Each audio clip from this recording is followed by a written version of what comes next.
আজকের আমার ভিডিওটা শুরু হবে মারুকে নিয়ে, শেষ হবে কিন্তু ম্যান্ডিকে নিয়ে। দুই বোনের মধ্যে খুব জোর দ্বন্দ্ব লেগেছে। কেমন লাথিটা খেলি রে মারু! কি রে মারু, কেমন দিল তোর দিদি তোকে, কেমন জোড়া লাথি মারলো?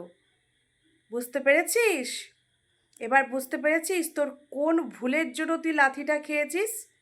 আশা করি বুঝতে পেরেছিস। চল, তুই যদি বুঝতে না পারিস তাহলে আমি তোকে বুঝিয়ে দেবো। তো hey guys, welcome back to my channel. কেমন আছো তোমরা সবাই? আশা করছি তোমরা সবাই খুব ভালো আছো, সুস্থ আছো। তোমাদের ভালোবাসা, ঈশ্বর আশীর্বাদে আমরাও সবাই বেশ ভালো আছি। তো আজকে হচ্ছে শনিবার, এখন বাজছে রাত্রি 9:30। তো জানি না এই ভিডিওটা কখন যাবে, আজকে রাতেই দেব না কালকে সকালে দেব। তো এখন ভিডিওটা শ্যুট করে রাখছি। এই মাত্র রান্নাঘর থেকে আমি ফ্রি হলাম, ছেলেকে এসে পড়ালাম, তারপরে রান্না বান্না করে একটু মুখে হাতে জল নিয়ে দেখো বসলাম। কালকে সানডে আছে, কালকে ফ্রি থাকবো। আর কালকে একটু পার্লারেও যাব। দেখো মুখের অবস্থা আমার কি হয়েছে। তো চলো বেশি কথা না বলে সোজা মেন পয়েন্টে চলে যাই। সেটা হচ্ছে বন্ধুরা, আমরা কিন্তু বেশ কিছুদিন ধরে দেখতে পাচ্ছি যে দুই বোনের সে আগের মতো গদগদ ভাবটা আর নেই। তো সেটা কি কারণে নেই সেটাই আজকের আলোচনার বিষয়। তো বন্ধুরা, তোমরা সবাই জানো যে এই বনু দিদির থেকে কিন্তু অনেক ফায়দা নিয়েছে। সেটা আর তোমাদেরকে আমি পুরো ক্লিয়ার করে বা আরও প্রথম থেকে বলতে যাচ্ছি না, তাহলে ভিডিওটা কিন্তু অনেক বড় হয়ে যাবে। এই বুনু এটাই চেয়েছিল যে দিদি যেহেতু ওখানে আছে, দিদির একটা খারাপ সময় যেহেতু আমি দিদিকে প্রচুরভাবে হেল্প করেছি, সেহেতু আমার এই খারাপ সময়, মানে খারাপ সময় বললে ভুল হবে, মানে আমি যে এখন বিয়ে টিয়ে করেছি আমার এই সময়ে, তাহলে দিদিও আমাকে কিন্তু হেল্প করবে। আর সেই কারণেই জন্যই কিন্তু রানাঘাটে আসা, রানাঘাটে ফ্ল্যাট নেওয়া, সব কিছুতেই দিদি সাহায্য করেছে, দিদির সাথে থেকেছে। কিন্তু কোনো কোনো জায়গায় দিদিকে অন ক্যামেরা বন্দি করতে পারেনি, তাহলে দিদির একটু চাপ হয়ে যেত সেই কারণে। তারপর প্রত্যেকটা ভিউয়ার্স কীভাবে দিদির হয়ে বুনুকে সাপোর্ট করেছে, ভালোবেসেছে, তোমরা দেখেছো। লাখের ওপরে ভিউজ গেছে। আচ্ছা, দ্বন্দ্বটা কোথা থেকে শুরু হলো? দ্বন্দ্বটা শুরু হলো শাড়ির ব্যবসা থেকে। বন্ধুরা, এই যে ম্যান্ডিকে নিয়ে না ভাবছি আমি একদিন একটা পজিটিভ ভিডিও করব। কেন কি, একটা মানুষের মধ্যে সব কিছু নেগেটিভ থাকতে পারে না। কন্ট্রোভার্সি করি তাই ওকে নিয়ে যেমন পজিটিভ কথা কম বলি, নেগেটিভ কথাটা ওর বেশি তুলে ধরি। কিন্তু পজিটিভ কথা ওকে নিয়ে যে বলি না তা কিন্তু নয়, বলি। তো আমি ভাবছি একদিন না ম্যান্ডিকে নিয়ে একটা ভিডিও করব যেখানে পজিটিভ থাকবে 90% আর নেগেটিভ থাকবে 10%। তো তোমরা এরকম ভিডিও দেখতে চাও কি না অবশ্যই কিন্তু তোমরা আমাকে কমেন্ট করে জানিও। তো ম্যান্ডি প্রথম দিকটা কিন্তু বুঝতে পারেনি। ও ভাবছে বাহ বাহ ভালোই হবে, বনু আসলে ভিডিও করব, শর্ট করব, যেমনটা ললিতা বান্ধবীর সঙ্গে করতো, আকাশ পাবলির সাথে করতো। তো দিদি এটাই প্রথমে কিন্তু ভেবেছিল। তারপর যখন দিদি দেখলো যে ও বাবা, এ তো আমি খাল কেটে কুমির এনেছি, আমার সব কিছু ভাগাভাগ হয়ে যাচ্ছে, ভিউসের ভাগ হয়ে যাচ্ছে, শাড়ির ব্যবসার ভাগ হয়ে যাচ্ছে, যে সমস্ত ভিউয়ার্সরা আমাকে ভালোবেসে গিফট দিত, আমাকে ভালোবেসে সব কিছু পাঠাতো, সেই ভিউয়ার্সগুলোর টাকাগুলোও এখন চলে যাচ্ছে ওদের কাছে। তাহলে ভালোবাসার ভাগ হচ্ছে কি না? যখন ছোট থাকি তখন দেখবে আমরা ভালোবাসার ভাগ দিতে মানে ভাগ করতে চাই না। দুই বোনে বোনে খুব ঝগড়া করি, মা তোকে বেশি ভালোবাসে, বাবা তোকে বেশি ভালোবাসে, এই নিয়ে দ্বন্দ্ব করি। তো এখন তো পয়সার ভালোবাসা, তাই না? পয়সার ভালোবাসা বন্ধুরা। তো এখন তো দ্বন্দ্বটা একটু বেশি হবেই, তাই না বলো? কেন কি, বড় হয়েছি, ছোটোবেলায় শুধু খাওয়া দাওয়ার লড়াই থাকে, কিন্তু বড় হলে অনেক কিছু লড়াই বেড়ে যায়, নিজেদের মধ্যে একটা কম্পিটিশন এসে যায়, তাই না? ঠিক বলছি তো? তো সেই জিনিসটা কিন্তু ম্যান্ডি প্রথমে অতটাও বুঝতে পারেনি। ও ভেবেছিল আমি এত বড় একটা চ্যানেল, আমার পরিচিতি বেশি, মানুষ আমাকে জানে, আমাকে ভালোবেসে এসছে, তো সেহেতু মানুষ আমাকেই ভালোবাসাটা দেবে।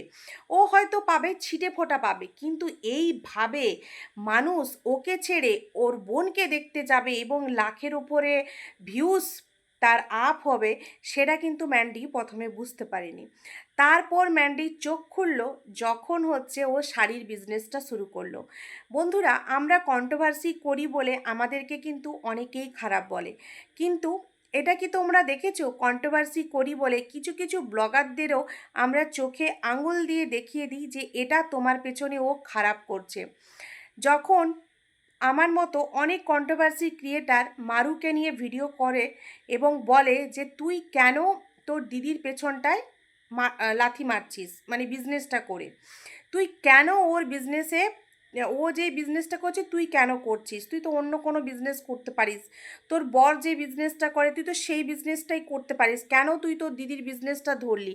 এই নিয়ে কিন্তু আমি তো বলেছিলাম, দেবশ্রীদিও বলেছিল, আরও অনেক ক্রিয়েটার কিন্তু আমরা বলেছি। তো সেই ভিডিও তো আমাদের ম্যান্ডি দেখেই, তো সেখান থেকে ম্যান্ডির মনে এটা হয়েছে যে সত্যি তো এরা তো কথাগুলো ঠিকই বলছে। কেন কি দেখো, বিজনেসে ভিউজ যেমন ভাগ হচ্ছে, বিজনেস করলে কাস্টমার সেখানে ভাগ হবে, সব কিছু মিলিয়ে এবং ভেতরের আরও কিছু ঘটনা, যেভাবে আম, মারুর মা অলিতে গলিতে মানুষ দেখে ফেলছে, আসছে মেয়ের বাড়ি, জামাই ষষ্ঠীর আগের দিনও কি এসেছিল, একটা কমেন্ট পড়েছিল একজনের কন্ট্রোভার্সি ক্রিয়েটারের কমেন্ট বক্সে দেখলাম। তো সেই জায়গা থেকে পুরোটা মানে সবার কাছে প্রকাশ্যে এসেই যাচ্ছে যে ওর মা সব কিছু জানতো, সব কিছু জেনে বুঝে শুধুমাত্র লোক সমাজের নিজেদের মুখটা লোকাবার জন্য এই নাটকটা করা হয়েছে যে মা বাবা কিছুই জানে না। এখন আবার তোমরা অনেকেই লুঙ্গি দেখতে পেয়েছো, কালকের মনে হয় ভিডিওতে ক্ল্যারিফিকেশন দিয়েছে দুজনে মিলে বসে, জানি না সেই ভিডিওটা আমার এখনও দেখা হয়নি।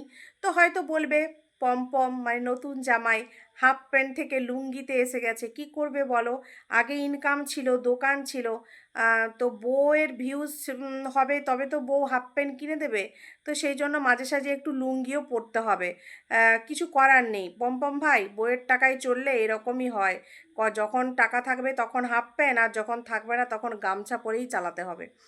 তো তো এই ভিডিওটা আমার এখনও দেখা হয়নি, তো রাতের দিকে করে দেখি, আমি দেখে নেব এই ভিডিওটা।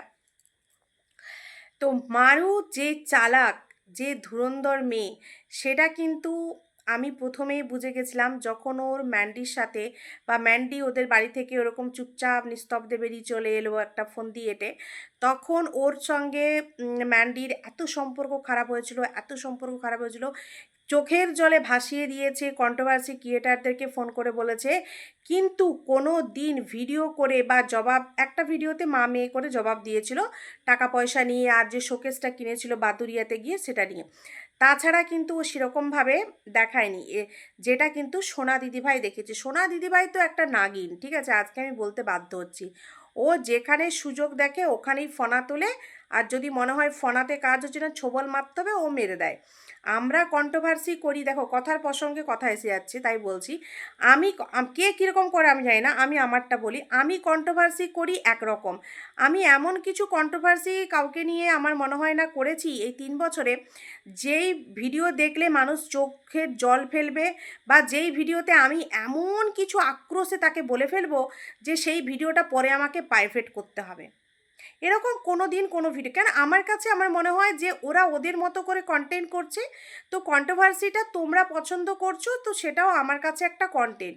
এই তো আমি ডেলি ব্লগ ভিডিওগুলো দিই, কে দেখে বলো তো, সেই জন্য শ্যুট করারও ইচ্ছে হয় না, আর ওই ছোটোখাটো একটু কখনো সখনো মনে হয় যে ছোটো বাচ্চাটার স্মৃতিগুলো ধরে রাখি, যদি চ্যানেলটা যতদিন থাকবে এগুলো দেখতে পাবো। আজও আমি পুরনো ভিডিও, আমার ছেলের ছোটোবেলাগুলো ভিডিওগুলো চালিয়ে দেখি আমার অবসর সময়ে, তো সেই জন্য করি। তো এবার সেই জায়গা থেকে মানে ভিডিওটা আমার কাছে যে হ্যাঁ ঠিক আছে সময় আছে চলো এখন করলাম, দেখো আমি এখন ঘরের সমস্ত কাজ বাজ করে তারপর ফাঁকা সময়ে করছি, এমন নয় যে কালকে স্যান্ডি ম্যান্ডি লাইভ করেছে সেটা নিয়ে সঙ্গে সঙ্গে রাত দুপুরে আমাকে বাচ্চা ছেড়ে বসে পড়তে হবে, ভিডিও করে নিতে হবে, সকালেই সবার আগে সেটা দিয়ে দিতে হবে, ভিউজ পড়ে যাবে, নাহলে ভিউজ হবে না, এমনটা নয়। কেন কি আহ, দেখো এমনটা হয়তো হতো যদি আমি হাউসওয়াইফ হতাম, বাড়িতে থাকতাম, আমার কাছে অপুরন্ত সময় থাকতো, তাহলে হয়তো হতো, কিন্তু আমি তো, আমার সময় তো বাঁধা, আমাকেও একটা জায়গায় সময় দিতে হয়। তো সেই জায়গা থেকে মানে ওরকম একটা বাঁধা ধরা যে মানুষকে একদম বলতেই হবে, দিনের পর দিন বলে যেতেই হবে এমনটা নয়। যেটা দেখি সহ্য হয় না চোখে সেটাই বলি। যেমন কালকে ওই প্র্যাঙ্ক ভিডিওটা দেখে সত্যিই ভালো লাগেনি, খুব খারাপ লেগেছে। যে মেয়েটা সদ্য স্কুল থেকে এলো, তাকে এইভাবে কাঁদালো, একটু পরেও তো প্র্যাঙ্ক ভিডিও শ্যুট করতে পারত, তাই না? তো সেটাই বলেছি। তো এবার এই যে সোনা দিদিভাই যাকে বলে, তো সে এমনভাবে, মানে আমার তো মনে হয় কন্ট্রোভার্সির সবথেকে সেরা হচ্ছে এ। আরও ১-২ জন আছে, যাই হোক তাদের নাম নিচ্ছি না। তো এরা এমনভাবে মানুষকে বলে যে পরে তাদেরকে নিজেদেরকে আফসোস করতে হয়। ভাই এমন কিছু বলব না যেটা পরে আমাকে আফসোস করতে হয়। হ্যাঁ, কনটেন্টের জন্য এতটাই বলব যেটা লিমিট থাকে। কোথা থেকে কোথায় চলে গেলাম? ভিডিও ছোট করব ভেবেছিলাম, বড় হয়ে যাচ্ছে। যাই হোক, পেশেন্ট নিয়ে তোমরা কতজন দেখছো আমি জানি না। তো যেটা বলার, তো মারুর সম্বন্ধে ক্লিয়ার করলাম। এবার ম্যান্ডি দেখছে যে না, ব্যাপারটা তো ঠিক যাচ্ছে না, সোশ্যাল মিডিয়াতে তো পুরো ও ছাপিয়ে গেছে। আর মা-বাবা সবাই আসছে যাচ্ছে, সেই জায়গায় ম্যান্ডি ভাবলো যে না, নিজের ইনভলভমেন্টটা একটু কমিয়ে দিতে হবে। কেন কি? না হলে কিন্তু আমি সমস্যায় পড়ব। তবে এটা আমি নিজের মন থেকে বলছি, যদি এটা ম্যান্ডি ভেবে এইগুলো করছে বা ওর বোনকে একটু এড়িয়ে চলছে, তো আমি বলব এটা গুড আইডিয়া। তার কারণ পুরনো দিনের কথা কখনোই ভুলে যেও না। সেই সময় সে তোমার কি বিপদ করেছে। মানছি তোমার খারাপ সময় তোমাকে আশ্রয় দিয়েছে। কিন্তু তুমি যে কাজটা করছিলে সেটা মোটেও ঠিক কাজ ছিল না। সেই সময় ওই কাজে ও তোমাকে সাথ দিয়েছে, তার মানে ও তোমার ক্ষতিই করেছে, তাই না? আর সেই কারণেই তোমার বর মানে স্যান্ডি তোমাকে কিন্তু ওর সাথে কথা বলা বা ওদের বাড়ি থেকে কিন্তু দূরে রেখেছিল। তো যাই হোক, তোমাদের সম্পর্ক ঠিক হয়েছে। সম্পর্কটা ওরকমই রাখো, মানে দূরে, দূরে। ঠিক আছে? এবার অনেকেই বলছে যে ওর সাথে নাকি তোমার মুখ দেখাদেখি বন্ধ। আমি এটা মানি না। একটা আমি কথা বলব, সেটা হচ্ছে কালকে লাইভে ম্যান্ডি বলেছে, লাইভে বলল না আজকে ভিডিওতে বলল। যাই হোক, ম্যান্ডির মুখ থেকে শুনেছি যে আমার মাকে প্রথমে মাকে দেখাতাম ভিডিওতে, কিন্তু ওর মাকে নিয়ে ওই জিন্স প্যান্ট পরা নিয়ে একটা বিরাট বড় কন্ট্রোভার্সি হয়। তখন থেকে কিন্তু ওর বলে দিয়েছে আমি আমার মাকে আর ভিডিওতে দেখাই না। তো আমার আমার যেটা মনে হচ্ছে সেটা হচ্ছে যে, যেহেতু বুনুও এবং বুনুকে নিয়েও ভীষণ আলোচনা চলছে। বুনুকে নিয়েও কিন্তু ওদের বাড়িতে আসলেই প্রত্যেকটা মানুষ কমেন্ট করে, দাও লাল জলের ভিডিও দাও ৪ জনে মিলা বসে। দেখো ওরা আসলে খায়, সেটা সবাই বুঝতে পারে ওদের চালচলন ভাঙভঙ্গি দেখে। তো সেই জায়গা থেকে ওরা যদি মেলামেশাও করছে, তো সেটা ভিতরে, ভিতরে গোপনে, গোপনে করছে। ক্যামেরাটাকে একদমই অফ করে রেখেছে। তো এটা একটা বুদ্ধিমানের কাজ। মনে হয় বলে না যে বোবার কোনো শত্রু হয় না। তো তুমি এমন কিছু দেখিও না ম্যান্ডি যেটা নিয়ে মানুষ তোমাকে বলে। তো যাই হোক, নিজের ভালোটা নিজে বোঝার চেষ্টা করো। তোমার মেয়েকে নিয়ে অনেকে কে কী বলেছে আমি জানি না। বাট আমার এটাই বলার ছিল যে মেয়েটার সাথে পরে প্র্যাঙ্ক ভিডিও করলেও পারতে। আর আরেকটা কথা বলব, সেটা হচ্ছে কাজ ছেড়ে দিতে হবে, ব্লগিং করব না বিজনেস করব না বাচ্চা সামলাবো, এই কথাটা ঠিক আমার হজম হয়নি। তার কারণ আমার মতো এরকম অনেক ওয়ার্কিং লেডি আছে, বা তোমার দিদিভাই তো আছে, শিলিগুড়ির দিদিভাই, তিনিও তো একজন ওয়ার্কিং, তাড়াতাড়ি ছোট বেবি আছে। তো তার কাছ থেকেই শিখে নিও সে কিভাবে সংসার, বাচ্চা আর চাকরিটা সামলায়। হ্যাঁ, হয়তো সেই দিদিভাইয়ের বাড়িতে অনেক লোকজন আছে, জানি না, হতে পারে।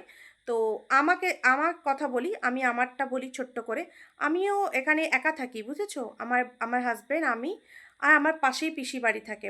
তো আমার ছেলেকে সকালে স্কুলে দিয়ে আসা, স্কুল থেকে নিয়ে আসা ওর পাপা করে। ওর পাপার আমরা সন্তানের জন্য, মানে আমার বর আমার বাচ্চার স্কুলের জন্য, আমার সকালে অফিস ছাড়ার জন্য ও এমন একটা ডিউটির টাইম নিয়েছে, যেটা সময়টা ও ঘরের সোনাইয়ের স্কুল ছেড়ে ওকে বাড়িতে রেখে তারপর আরামসে 2টো 10টা ডিউটি করে, বুঝেছো? তো সেখানে হয়তো অনেকটা আমাদের ক্ষতিও হয়, মানে স্যালারির দিক থেকে। কিন্তু অতটা আমরা নিজেকে মানিয়ে নিয়েছি যে ঠিক আছে, একটু ক্ষতি হলে তাতে কোনো অসুবিধে নেই। এবার কিন্তু আমাদের সব কাজগুলো তো টাইম টু টাইম হয়ে যাচ্ছে, তাই না? আমার স্কুলে ছেলের যাওয়া, 10:30টার সময় স্কুল ছুটি হয়, তাকে নিয়ে আসা, 10টায় আমাকে ছাড়া। তো সব মিলিয়ে হয়ে যাচ্ছে, তাতে কোনো অসুবিধা নেই। তো নিজের বাচ্চাকে মানুষ করার জন্য না একটু স্যাক্রিফাইস করতে হয়। সবসময় কাজ, টাকা, বিজনেস করলেও হয় না। এবার তোমরা অনেকেই বলবে তুমি বাচ্চা লোকের কাছে রেখে যাও। না, লোকের কাছে না, আমার নিজের পিসির কাছে রেখে যাই। আর আমার পিসি হচ্ছে আমার সন্তানের দ্বিতীয় মা। আমার পিসি আমার সন্তানের, মানে হওয়া থেকে আমরা দুজনে একসাথে এক বেডে শুয়ে আমার ছেলেকে মানুষ করেছি। কেন কি আমার ছেলে রাত ছোটোবেলায় ভীষণ কান্নাকাটি করতো, আমি একা সামলাতে পারতাম না। আমার ছেলের 6 মাস বয়স পর্যন্ত আমার পিসি আমার কাছেই ঘুমোতো, আমার ঘরে ঘুমোতো, ঠিক আছে? তো পিসির কাছে থাকে, তারপর আমি বিকেলে আসি, ছেলেকে নিয়ে আসি, পড়াশুনো। এই যে এতক্ষণ দেখো, আমি এই ভিডিওটা যদি তাড়াতাড়ি করে দিতাম হয়তো একটু বেশি ভিউজ পেতাম। এই ভিডিওটা যখন ছাড়বো, অলরেডি প্রত্যেকটা ক্রিয়েটার এই বিষয়ে ভিডিও করে ফেলেছে, তো আমি ভিউজ পাবো না, তাতে আমার কোনো যায় আসে না, আমি তো একটা জায়গা থেকে ইনকাম পাচ্ছি। সেই রকম তোমরা ব্লগিংটা করছো, ব্লগিং থেকে একটা ভালো ইনকাম পাচ্ছ, পাশাপাশি যে বিজনেসটাকে বাড়াচ্ছ, এই বিজনেসটাকে তোমরা না বাড়িয়ে বাচ্চাটাকে টাইম দাও, তাহলেই তোমার বিজনেসও হবে, ইনকামও হবে। হ্যাঁ, ইনকাম তো করতেই হবে। আজকের ডেটে একটা বাচ্চাকে ভালো করে মানুষ করতে গেলে, তাকে একটা ভালো হায়ার স্টাডি দিতে গেলে প্রচুর টাকার দরকার, প্রচুর টাকার। তো সেই জন্য তোমার ব্লগিংটাও হলো, বিজনেসটাও চললো, আর মেয়েটাকেও দেখতে হলো। কিন্তু বিজনেসটাকে তুমি দিনের পর দিন বাড়িয়ে গেলে তুমি মেয়েটাকে সময় দিতে পারবে না। তো এটাই ছিল আমার বলার বিষয়। তো যাই হোক বন্ধুরা, আজকের ভিডিওটা ছোট বলেও অনেক বড় হয়ে গেল। লাস্ট পর্যন্ত কে কে দেখলে অবশ্যই কমেন্ট করে জানিও। সবাই ভালো থেকো, সুস্থ থেকো, দেখা হচ্ছে নতুন একটি ভিডিওর সঙ্গে। ততক্ষণের জন্য সবাইকে টাটা।